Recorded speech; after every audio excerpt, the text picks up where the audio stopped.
Hey everyone, this is Jude and welcome to the Hit or Miss podcast. On today's episode, I'm going to try to talk briefly about a thought experiment I learned about recently and how it affects our thinking.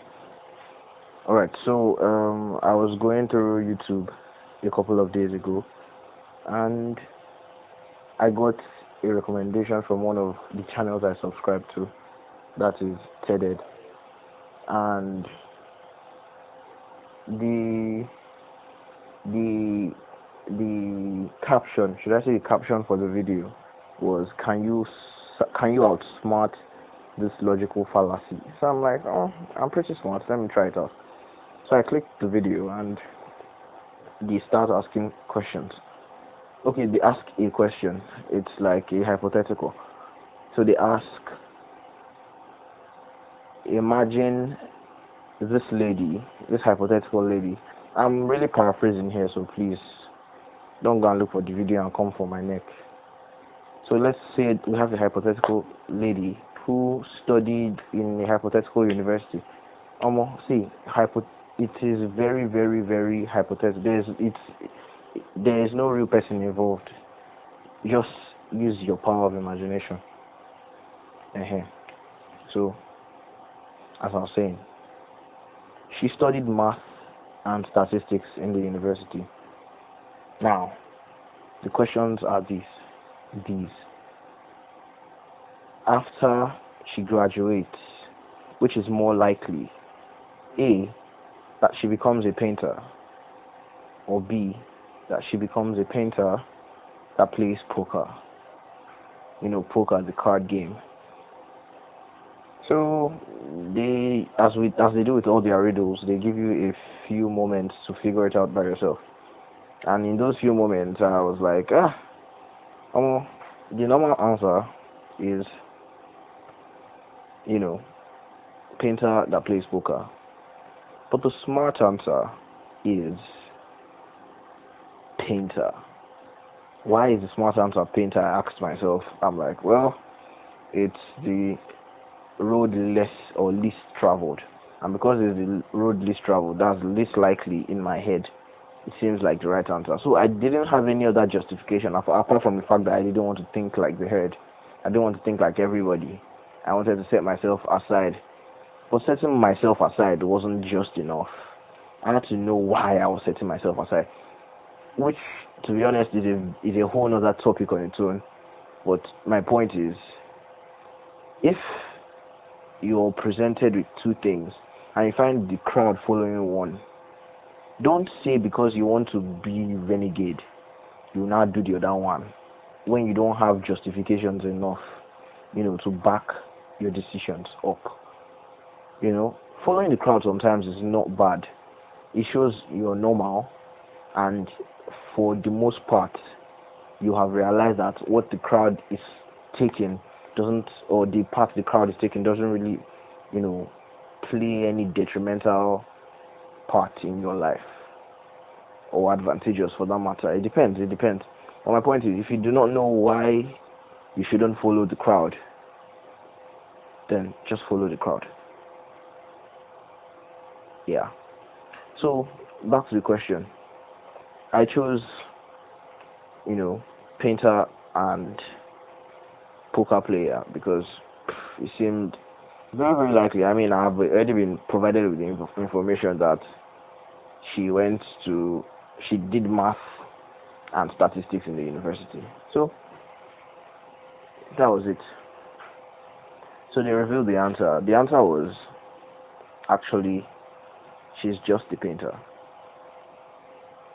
For the fact that they added a poker player to it, it just makes it all the more far-fetched. It just makes it all the more unlikely.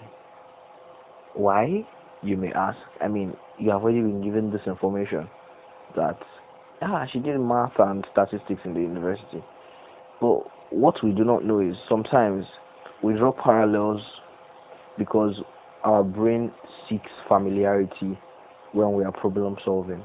We do not want to overthink. We do not want to think critically we want to find the easiest way out, and because of that, we connect straight lines, you know, shorter distance between 2 points, straight lines in our heads between things that may or may not even correlate. Now, she's a math and statistics graduate. It's normal for us to expect she would play poker. But what are the odds that she would play poker and be a painter at the same time? It's all the more likely that she's just a painter. Probably she picked up the habit when she was in school, came out of school, decided, fuck mathematics and statistics, I'm just going to be Picasso. Once we add the specificity of poker player to that thought experiment, the likelihood of that, train of events just falls apart. Because if we have a set, I'm going into, set, subsets, Venn diagram sheet now. But if we have a set of, people who went to the university to study math and statistics, now, there'll be a subset in that set who are painters. They are going to be smaller than the big set, obviously, because it's a subset. Now, within that subset, there will also be a smaller subset who are painters and poker players. So now, which is more likely, for her to be a painter alone, or for her to be a painter and a poker player? You see, when I saw the answer and I realized my folly, I was like, wow. It shows that, like, as I said before, it shows how we are always clutching at straws when we are drowning in information, trying to seek the easiest way out of our problems. We are looking for familiarity. We heard, she went to math and statistics school, and she's doing poker, and we hear poker, and then we just draw those parallels immediately and connect the two dots. And sometimes they should not be connected. So, when TED, that's the channel, the YouTube channel, TED, when they were introducing the video, this is where they started from. They're like, isn't it enough to appreciate the beauty of the garden without believing that there are fairies beneath it? That's a beautiful from Hitchhiker's Guide to the Galaxy, if I'm correct. So if you do not understand what I just said, it basically means sometimes, as simple as things are, they are perfect the way they are. You do not have to complicate things by adding more details that would make the whole thing fall apart. You can appreciate the beauty of the garden without believing that there are fairies beneath it. You do not have to. And there's really no reason to believe or not to believe. But what you do know, or what is fact, is that there is a garden and it's beautiful, and you have seen this garden. So don't try to Sherlock Holmes your way out of this thing, because sometimes in our ploy or in our attempt to psychoanalyze situations, we read situations wrong, and it's really scary because these things translate to decisions that have to be unanimous. We're in a democratic society where majority carries the vote. So what if we are now faced with a majority who would rather think and problem solve with familiarity and emotions rather than logic? It's going to be a huge ethical problem, moral, ethical, financial, all spheres of life. It affects all spheres of life, really. I don't think we can escape it. I'm sorry for the background noise, and probably my voice might not be clear because I'm not using a microphone. I'm just talking straight into my phone's microphone, so I hope I'm going to be clear enough.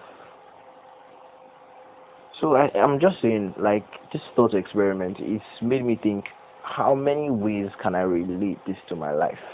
How many ways can I say, okay, there are times when I have unnecessarily complicated matters, when I could have left them as simple as they were, and I would have been fine.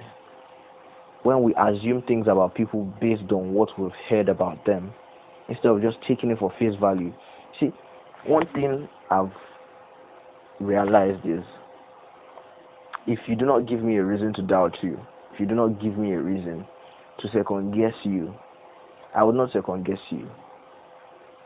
It makes me stupid sometimes. Yes, I agree. I have trusted people that I've heard bad shit about them. I'm like, fuck that. The bad shit about them. People just talk, They might be wrong. They might have seen the whole situation weirdly and wrong. And I was wrong at the end. They fucked with me grandly. But my point is, sometimes giving things the benefit of the doubt, giving things a more logical and surface value observation rather than drawing parallels like a fucking lunatic is better in the long run.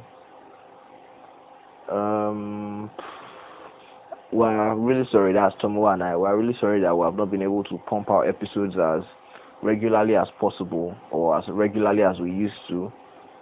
Also, we're really sorry we have been doing the special episodes a lot. It's because we have had very, very busy and mutually exclusive schedules for a long time now. Permit me to use that. I'm not even sure I'm using it correctly, but yeah. So he has his stuff and I have my stuff, and sometimes our free time doesn't overlap, and because our free time doesn't overlap, we don't have the same window of opportunity to record together. So we just decided to do it independently. Yeah, I was going to even record this with a few other people, but I just decided not to. I might do another take, I might not. This might be the take that hits the internet. So if it is, it's just a beautiful phenomenon. It's a beautiful thought experiment, and for a long time it has been in my mind, and it's just so crazy how normally, without even double second guessing, without even thinking about it, I would have just assumed this painter played poker as well, which after second thought and closer study and examination, I realized that doesn't even make sense. Sometimes we are pushed by hysteria to believe shit that doesn't make sense, but because that is what we want to hear, that is what we want to believe, that is what gives our mind comfort, we just choose to believe it. Thank you very much for listening to this episode of the Hate or Miss podcast. See you in the next episode.